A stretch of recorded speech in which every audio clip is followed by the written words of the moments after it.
Durante cerimônia no Palácio do Planalto, o presidente Lula informou que conversaria com o emir do Catar em busca de apoio na negociação para liberar brasileiros que estão na faixa de Gaza e aguardam só permissão de autoridades de Israel e Egito para a repatriação. Lula classificou o conflito no Oriente Médio como um genocídio. É muito grave o que está acontecendo nesse momento no Oriente Médio. Ou seja, não se trata de ficar discutindo quem está certo, quem está errado, quem deu o primeiro tiro, quem deu o segundo. O problema é o seguinte aqui, não é uma guerra, é um genocídio que já matou quase 2.000 crianças que não tem nada a ver com essa guerra, que são vítimas dessa guerra. E, sinceramente, eu não sei como é que um ser humano é capaz de guerrear sabendo que o resultado dessa guerra é a morte de criança inocente. Voltamos em 30 segundos. Pesquisa Genial Quest aponta que 54% dos brasileiros aprovam o trabalho do governo Lula.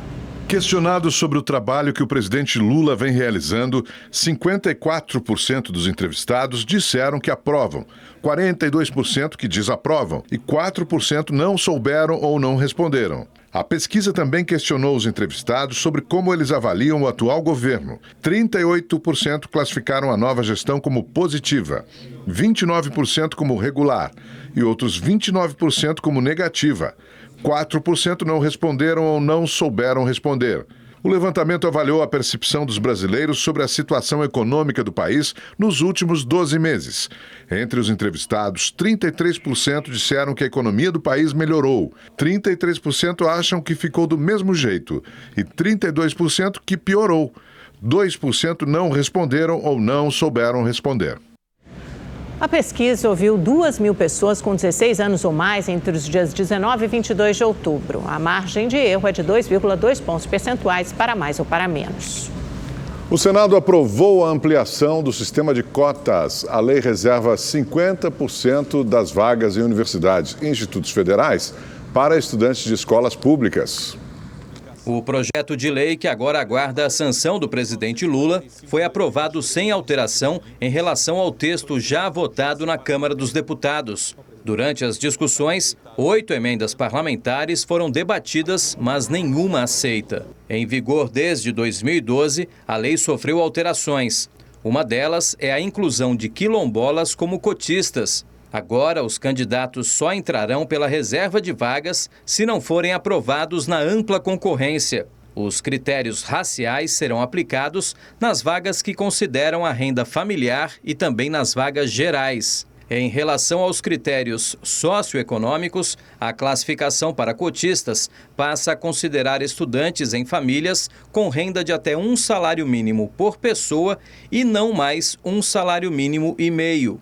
O texto determina ainda a elaboração e divulgação de relatórios que permitam a avaliação do programa a cada 10 anos. Segundo dados da Secretaria da Segurança Pública, o estado de São Paulo teve queda recorde de homicídio, com registros abaixo de 2.000 casos nos 9 primeiros meses do ano, pela segunda vez em 23 anos. A repórter Júlia Firmino tem mais informações. Oi, Júlia, boa noite. Boa notícia, né?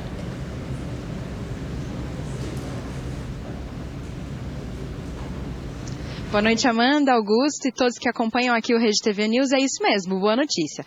Os dados da Secretaria de Segurança Pública do Estado de São Paulo foram divulgados hoje e mostram que de janeiro a setembro o número de homicídio na região foi menor que desde 2001. Até setembro foram 363 registros, uma queda de 20% em comparação com o mesmo período do ano passado. Os furtos de veículo também caíram. De janeiro a setembro, os números passaram de 18.572 para 18.049. Os roubos em geral foram 3,8% menores do que em 2022 no acumulado, passando de 40.550 para 10.000. Já os casos de estupro aumentaram no mês de setembro, foram registrados 273 casos, 20 a mais do que no mesmo período do ano passado. Augusto, Amanda. Obrigado, Júlia. O pai do adolescente de 16 anos que matou uma estudante numa escola na zona leste de São Paulo prestou depoimento à polícia. Acompanhado do advogado, Marcos Tussi, de 51 anos, chegou à delegacia e levou consigo a caixa onde guardava a arma que o filho de 16 anos usou para cometer o atentado. Segundo a polícia, o garoto pegou a arma no fim de semana, quando passou um tempo na casa do pai. O revólver 38 foi comprado em 1994. Então, na época eu tinha um serviço de risco, né? Aí, como eu era mais novo, aí eu acabei adquirindo, achando que era uma proteção, assim, mas... Tussi contou que nunca imaginou que o filho pudesse cometer um atentado. E eu aconselho a pessoa que tem em casa entregar nessas campanhas de desarmamento, porque eu tive 29 anos, nunca precisei usar para me defender e causou essa tragédia na minha vida. E a tragédia pior que foi a perda de uma vida humana, né? Meu garoto acho que é 17 anos, né? A polícia vai investigar se houve omissão do pai em relação à arma. Na segunda-feira, o filho dele, de 16 anos, entrou com um revólver na escola onde estudava na zona leste de São Paulo e cometeu o atentado. Ele atirou em 3 alunas, uma morreu e as outras 2 ficaram feridas, mas já se recuperam em casa. Um 4º aluno se machucou quando tentou fugir. A polícia investiga se ele avisou que cometeria o ataque em um grupo fechado de uma rede social e ainda se alguém incentivou o crime. E agora é hora de previsão do tempo com a Valéria Luizetti. Tudo bem, Valéria? Tudo e aí, ótimo. as chuvas continuam amanhã, esse friozinho, chuva, tudo meio extemporâneo, mas é assim que estamos. Pois é, boa noite, Amanda, Augusto, e boa noite a todos que nos assistem. Assim como hoje, amanhã o dia deve ser de bastante chuva na maior parte do país. Muitas nuvens, pancadas de chuva e trovoadas isoladas em toda a área em verde escuro que vocês podem ver no mapa. Então, pegando aqui desde a região norte, passando pelo centro-oeste até o sudeste.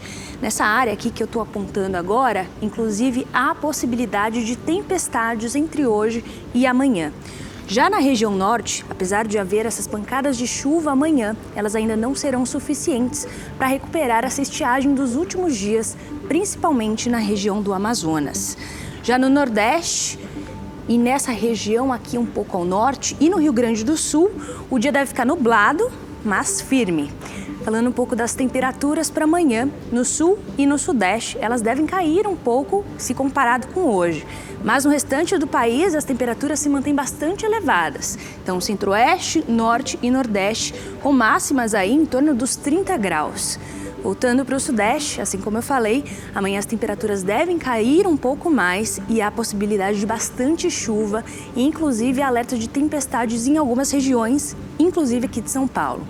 Máxima de 21 graus em São Paulo, 26 no Rio de Janeiro e 28 em Belo Horizonte. A previsão é que as temperaturas voltem a subir por aqui na sexta-feira. Amanda e Augusto. Perfeito, obrigado, Valéria. Obrigada. O Rede TV News faz uma rápida pausa. Voltamos já, fique com a gente. O governo federal anunciou hoje a demissão da presidente da Caixa, Maria Rita Serrano. A troca no comando do banco faz parte das negociações do presidente Lula para aproximar o governo do Centrão.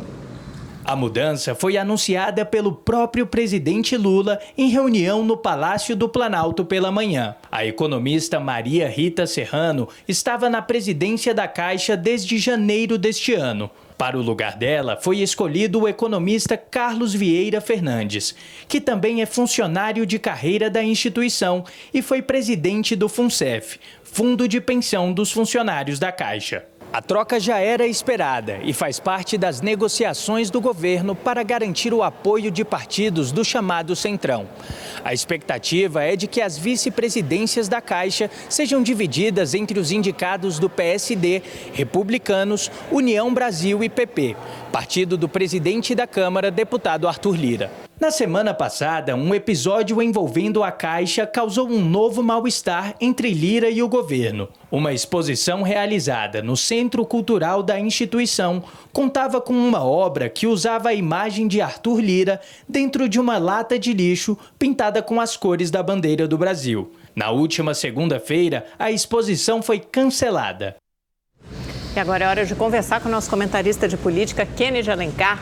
Oi, Kennedy, boa noite. Esse acordo já estava feito fazia um tempo, mas o presidente Lula estava segurando a nomeação, a troca na Caixa Econômica Federal. E aí, a partir de agora, o que o governo espera? Parece que hoje já pode ter a primeira entrega, né? Olá, Amanda. Boa noite para você, para o Augusto, para quem está nos assistindo. Como você disse também o Matheus de Luca na reportagem, era uma troca já esperada. Lula já havia sinalizado para o Centrão que topava negociar a Caixa Econômica Federal. Amanda, havia uma insatisfação com o desempenho da Rita Serrano. Isso contribuiu para a queda dela. Havia uma avaliação no Palácio do Planalto que ela não estava dirigindo bem a Caixa Econômica Federal. Isso facilitou a derrubada. O outro motivo, você matou a charada, aí é a necessidade de entregar a pauta econômica que o Haddad quer ver aprovada no Congresso Nacional, porque tem uma meta muito ambiciosa de déficit zero nas contas públicas no ano que vem, 2024.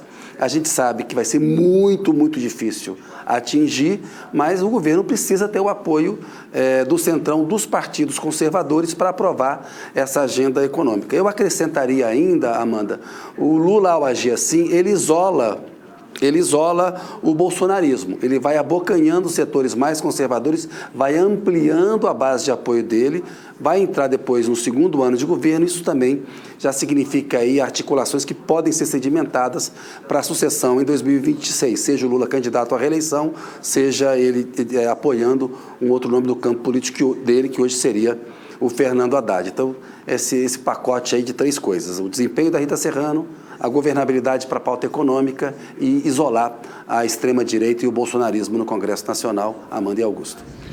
Kennedy, falando sobre o conflito de Israel, o presidente Lula se manifestou hoje sobre isso. Ele subiu o tom, com a ofensiva, chamando de genocídio. Como é que você avalia essa fala do presidente?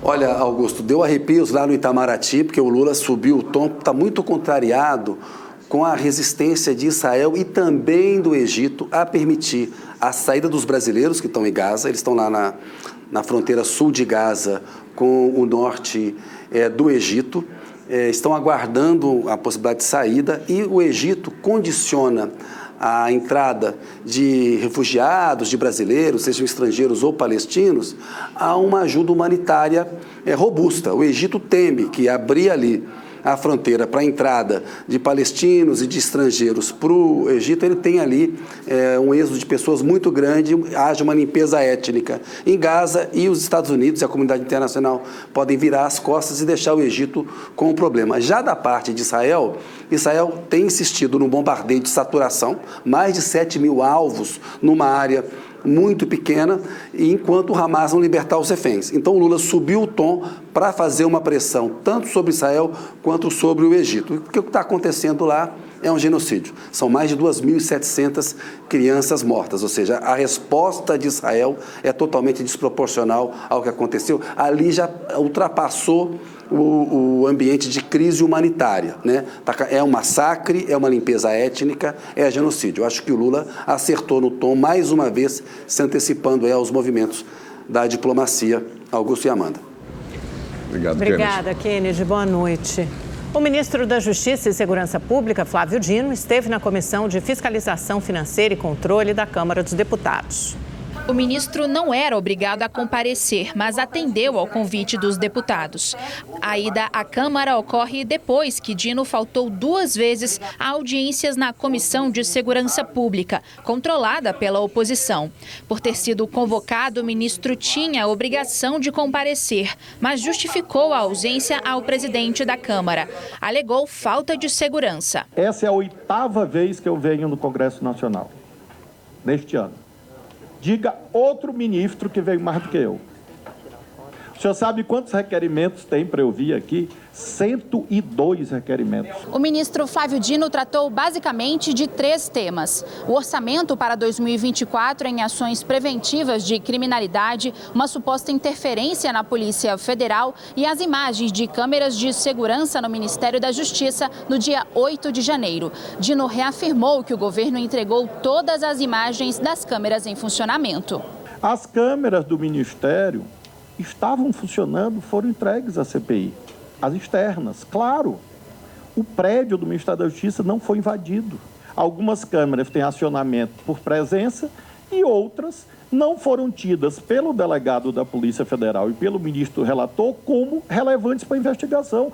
Questionado sobre a criminalidade no Rio de Janeiro, o ministro disse que um dos maiores erros do Estado foi incentivar as milícias. As milícias foram incentivadas por políticos e protegidos por políticos. Eu nunca homenageei miliciano.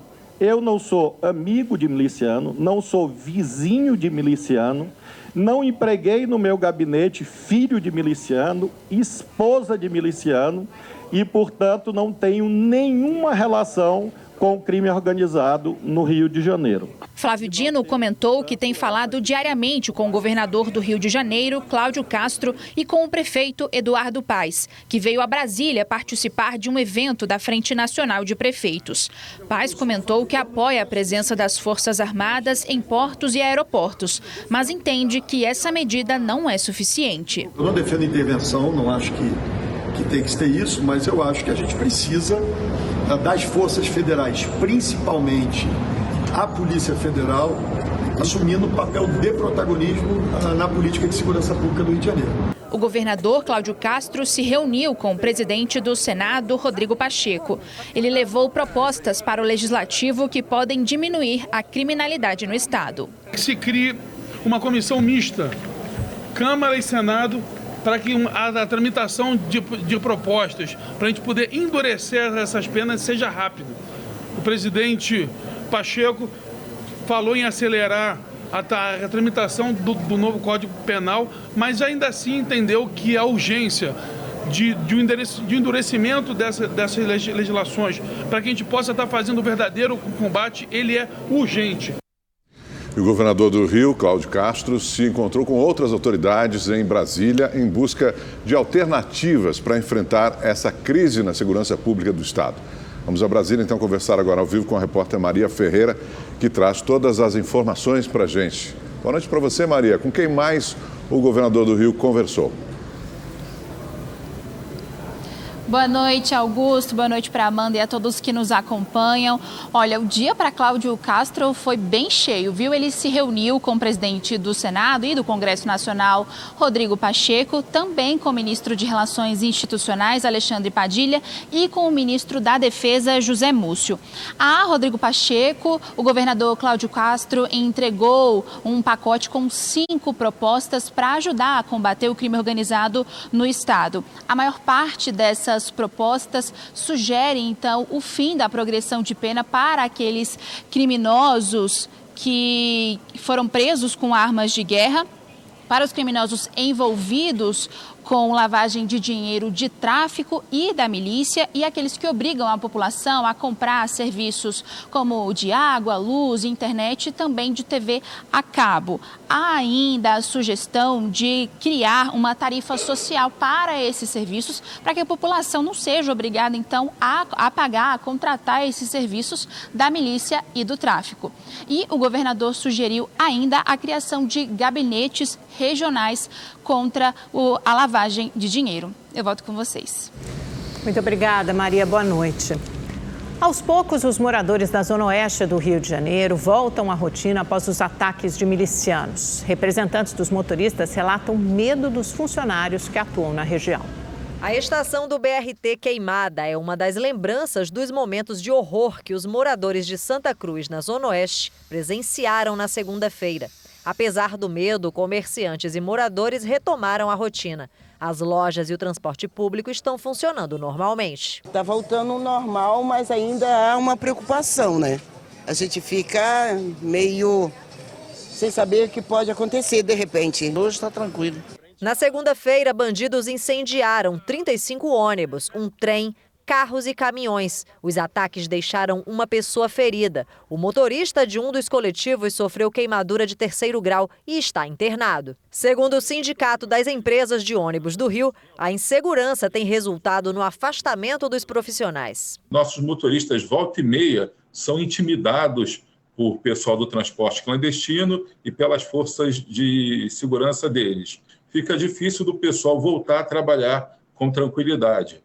É aquela insegurança de não saber se vão trabalhar e se vão conseguir voltar para casa. Já é uma região difícil de se conseguir mão de obra e, diante de uma situação dessa, acaba afastando os trabalhadores do transporte coletivo na região. As investigações apontam que a ordem dos ataques partiu do miliciano Rui Paulo Gonçalves Estevão, conhecido como Pipito. Ele assumiu o lugar de Mateus da Silva Rezende, morto em uma operação policial horas antes. 5 suspeitos foram presos e um menor apreendido. O governador Cláudio Castro disse que vai pedir a transferência deles para presídios de segurança máxima. Mas o governo do estado ainda precisa enfrentar outra disputa com o judiciário. Lideranças de facções criminosas que tinham sido transferidas para presídios federais estão retornando para unidades do Rio de Janeiro. No domingo, Luiz Cláudio Machado Marreta deixou a Penitenciária Federal de Catanduvas, no Paraná, e retornou ao sistema prisional do Rio por decisão da Justiça Fluminense. Ele era um dos chefes da maior facção criminosa do estado e foi preso no Paraguai em dezembro de 2014. No dia 26 de setembro, o Tribunal de Justiça do Rio autorizou a transferência do traficante Rogério Avelino da Silva, o Rogério 157, para o sistema penitenciário do estado. Ele foi preso em dezembro de 2017, em meio a uma disputa por território na favela da Rocinha, com o traficante Antônio Francisco Bonfim Lopes, o NEM. Rogério estava em um presídio de segurança máxima em Rondônia. Hoje, o ministro da Justiça, Flávio Dino, se mostrou contrário às decisões do Judiciário do Rio em transferir os criminosos. É um gasto de dinheiro público que a gente pega o preso no sistema estadual, leva para o sistema federal em outro estado, uma grande operação de segurança, e depois, eu respeito, mas discordo, vem uma decisão judicial dizendo que a gente tem que pegar o preso e devolver para o estado do Rio, um sistema penitenciário e de segurança pública que hoje enfrenta dificuldades. O ministro do Supremo Tribunal Federal, Alexandre de Moraes, autorizou o compartilhamento do relatório final da CPMI dos atos golpistas. O texto será integrado aos inquéritos das milícias digitais e das fake news. Segundo o ministro, o relatório aponta reiteradas ações contra a democracia que estão conectadas aos crimes cometidos no dia 8 de janeiro. A decisão foi publicada um dia após Moraes receber o relatório das mãos da senadora Elisiane Gama. O texto final, aprovado na última semana pelo Congresso, pede o indiciamento de 61 pessoas, entre elas o ex-presidente Jair Bolsonaro. A Polícia Federal realizou mais uma fase da Operação Lesa Pátria, que investiga os suspeitos de participarem dos atos golpistas de 8 de janeiro. 12 pessoas foram alvo da operação, 5 delas foram presas. A polícia ainda cumpriu 13 mandados de busca e apreensão, todos expedidos pelo ministro do Supremo Tribunal Federal, Alexandre de Moraes. As medidas judiciais estão sendo cumpridas em Mato Grosso, São Paulo, Rio de Janeiro e Brasília. Um dos alvos da operação é Leonardo Rodrigues de Jesus, conhecido como Léo Índio. Ele é primo dos 3 filhos mais velhos do ex-presidente Jair Bolsonaro e participou dos atos golpistas de 8 de janeiro. Os investigados na Operação Lesa Pátria podem responder pelos crimes de abolição violenta do Estado Democrático de Direito, golpe de Estado, dano qualificado e associação criminosa. O teletrabalho é uma modalidade que vem crescendo em diversos setores desde a pandemia. Segundo o IBGE, no ano passado, 9,5 milhões de pessoas trabalharam remotamente. E para os especialistas, essa modalidade veio para ficar. O Lucas é formado em Sistema da Informação e trabalha de forma remota desde a pandemia. O modelo de trabalho deu tão certo que ele nem voltou mais para a empresa. O tempo que eu gastava em trajeto, hoje eu consigo ir para academia, eu consigo fazer meu café da manhã tranquilo, então dormir um pouco mais, né, também. Então é muito melhor do que trabalhar presencial. Ele conta que até o rendimento no trabalho melhorou. Eu consigo assumir novos projetos dentro do meu trabalho porque eu consigo trabalhar de forma mais focada e muito mais assertiva e descansada aqui em casa do que eu conseguiria no escritório. O Lucas faz parte de uma estatística que se manteve alta mesmo após o fim da pandemia. Dados de uma pesquisa inédita realizada pelo IBGE revelam que no ano passado, mais de 9,5 milhões de pessoas trabalharam de forma remota no país. E 70% delas de forma direta, ou seja, sem precisar trabalhar um dia sequer presencialmente. A pesquisa revelou ainda que dentro do universo do teletrabalho, a maioria era homem, enquanto que quase 49% eram mulheres. Quase metade dos teletrabalhadores tinham de 25 a 39 anos de idade e atuavam como profissionais das ciências e intelectuais, diretores e gerentes e técnicos e profissionais de ensino médio. Para o presidente da Sociedade Brasileira de Teletrabalho, esta é uma modalidade que veio para ficar, mas não para substituir o trabalho presencial. A gente não tem que ter uma falsa impressão de que vai ser uma coisa ou outra, vai ser esse equilíbrio.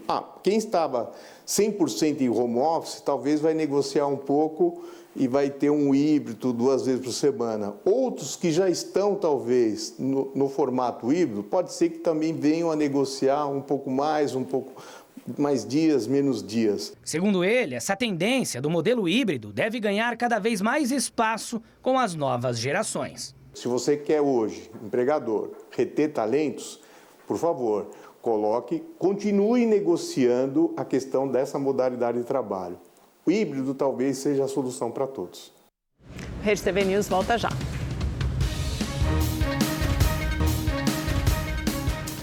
O Senado deve votar ainda hoje o projeto de lei que prorroga a desoneração da folha de pagamento para 17 setores da economia. O repórter Igor Damasceno está ao vivo no Congresso Nacional e traz todas as informações para a gente, né, Igor? Boa noite para você. Augusto, boa noite a você, também a Amanda e a todos que nos acompanham. Até o momento, os senadores ainda não analisaram esse projeto de lei que trata da prorrogação da desoneração da folha de pagamento. Outras votações entraram primeiro na pauta, mas a informação que nós temos é que o tema é tratado com prioridade aqui no Senado Federal e pode sim ser votado ainda hoje em plenário. A desoneração da folha de pagamento está em vigor há 12 anos, mas perde a validade em dezembro deste ano. O projeto prorroga o benefício para empresas de 17 setores da economia até o ano de 2027. Pelo texto, as empresas podem substituir o pagamento da contribuição previdenciária por alíquotas que variam de 1 a 4,5% sobre a receita bruta. O texto também inclui na desoneração os municípios com até 142.633 habitantes. Os benefícios podem gerar uma perda de arrecadação de até 20 bilhões de reais ao ano.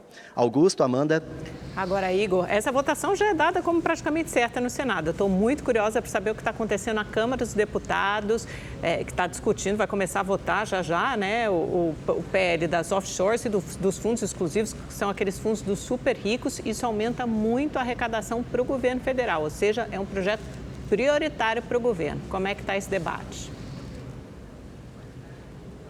Com certeza, prioritário para o governo federal, Amanda. E aí, diferentemente daqui do Senado Federal, lá no plenário da Câmara, os deputados já começaram a discutir esse tema, esse texto que trata das offshores. Só que a informação que nós temos é que hoje vai acontecer somente a discussão mesmo. Acabo de receber uma mensagem aqui no celular dizendo que, num acordo, os deputados querem deixar a votação desse texto para amanhã de manhã. As empresas offshores são aquelas instaladas em paraísos fiscais, muito utilizadas em investimentos de pessoas físicas que querem fugir do imposto. O projeto também trata da antecipação de impostos em fundos fechados no Brasil, que são chamados fundos dos super ricos. Como você bem lembrou, Amanda, esse tema é sensível, é prioritário para o governo federal, porque revela um esforço da equipe econômica do ministro Fernando Haddad para aumentar a arrecadação e diminuir o déficit nas contas públicas. São 2 metas do arcabouço fiscal. E olha, ainda falando a respeito de impostos, hoje também aqui no Senado Federal, onde eu falo ao vivo, o relator da reforma tributária, o senador Eduardo Braga, ele leu o texto que trata do tema lá na Comissão de Constituição e Justiça. Agora, os membros da CCJ têm até 14 dias para analisar os itens que estão ali no texto. Diferentemente, o senador Eduardo Braga modificou a versão que foi aprovada na Câmara dos Deputados. Nós preparamos uma reportagem que detalha item por item do texto do relator. Acompanhe. O texto de Eduardo Braga mantém a troca do PIS, COFINS e IPI federais, ICMS estadual e ISS municipal pela contribuição sobre bens e serviços federal e pelo imposto sobre bens e serviços, que será distribuído entre estados e municípios. Os novos tributos passam a ser cobrados onde os produtos são comprados e não onde são produzidos. Entre as mudanças propostas por Eduardo Braga está a compensação para estados que vão perder a arrecadação. O texto aumenta de 40 para 60 bilhões de reais o Fundo do Desenvolvimento Regional. 70% do dinheiro serão distribuídos priorizando os estados mais pobres e os outros 30% de acordo com a população. O Conselho Federativo, que iria gerenciar a distribuição do IBS, passa a ser um comitê gestor, chefiado pelos tribunais de conta. O senador também propõe um limite para a cobrança da alíquota geral do imposto. Essa alíquota ainda não foi definida, mas, segundo a equipe econômica, pode chegar a 27%. Eduardo Braga inclui profissionais liberais na lista de exceções. Eles vão pagar 70% da alíquota que for definida. Também foram incluídos outros setores na lista de regimes específicos. Além do financeiro e de combustíveis, passam a ter formato de cobrança diferenciado setores como transporte de passageiros, turismo, serviço de saneamento e concessão de rodovias. A lista de exceções será revista a cada 5 anos. Já o imposto seletivo, que aumenta a carga tributária sobre produtos nocivos, como bebidas e cigarros, vai incidir também sobre armas e munições, exceto quando forem compradas pela administração pública. O relator também propôs mudanças na forma de isenção de impostos para produtos da cesta básica. Vários setores queriam incluir produtos na lista de isenção. Eduardo Braga propõe a criação de 2 cestas, uma reduzida com alíquota zerada e uma estendida, com cobrança de 40% da alíquota. Pela proposta, os itens de cada cesta serão definidos depois, em lei complementar. No caso da cesta estendida, o consumidor de baixa renda poderá receber de volta até 60% do valor do imposto, em forma de cashback. Então, aqui o cara pode ter proteína bovina, que em geral, ele pode ter proteína suína em geral, ele pode ter, enfim, ele pode ter 150 produtos, só que ele tem imposto de 10%. Só que o de baixa renda, esses 10%, ele pode mitigar porque ele terá cashback. Os casos de Covid-19 voltaram a subir em São Paulo. A maioria dos hospitais privados do estado registrou aumento nas internações. André teve sintomas nos últimos dias. Fez o teste e era Covid. Saiu do isolamento no último sábado. Eu fui para o pronto-socorro, não precisei ficar internado. E a médica me falou, bastante repouso, bastante água e não tem muito o que fazer. Os casos suspeitos de Covid cresceram 84% no pronto atendimento. 68% dos hospitais relataram aumento de 11% a 20% de resultados positivos, principalmente entre pacientes de 30 a 50 anos. O levantamento foi feito pelo Sindicato dos Hospitais, Clínicas e Laboratórios do Estado de São Paulo em 81 hospitais privados da capital paulista e da região metropolitana entre os dias 10 e 19 de outubro. 76% deles relataram alta nas internações pela Covid. Na maioria, o aumento foi de 5%. É importante que as pessoas saibam que o perfil das internações é totalmente diferente das outras ondas de Covid que a gente teve no passado. Os casos hoje são casos, mesmo quando internam, mais leves. Muitas vezes são casos de Covid que são diagnosticados no hospital, quando a pessoa interna, às vezes por uma outra causa, uma febre, ainda sem tudo muito bem claro, e na investigação você acaba confirmando Covid. Segundo a Secretaria de Saúde, em todo o estado, as internações por Covid em leitos de enfermaria cresceram 13% entre os dias 5 e 19 de outubro. Já nos leitos de UTI, a alta foi de 26% no mesmo período. Em média, os pacientes ficam internados por 4 dias. Acabei de fazer o teste para ver sobre a Covid e realmente deu positivo, né? Eu pensava que era algo simples, sentindo assim, a garganta que está assim irritada, coriza, a sensação de quentura no corpo e espirrando bastante e tosse também. A gente usa máscara, eu e minha esposa, sempre com álcool na mão, a gente está sempre protegendo e todos nós em casa estamos vacinados. Uma das hipóteses levantadas para o aumento das hospitalizações é a circulação de subvariantes do vírus. Por isso, infectologistas reforçam a importância de manter as vacinas em dia. Em São Paulo, a bivalente foi aplicada em 22% da população. No país, esse percentual é menor, 16%, segundo o Ministério da Saúde. Vacinação é importante, ela ajuda tanto a prevenir novos casos, algumas pessoas nem pegam Covid por estarem vacinadas, e isso tem uma importância na transmissão como um todo, porque a doença vai circular menos e também vai prevenir os casos mais graves. Obrigado pela sua companhia, uma ótima noite para você. Boa noite, até amanhã.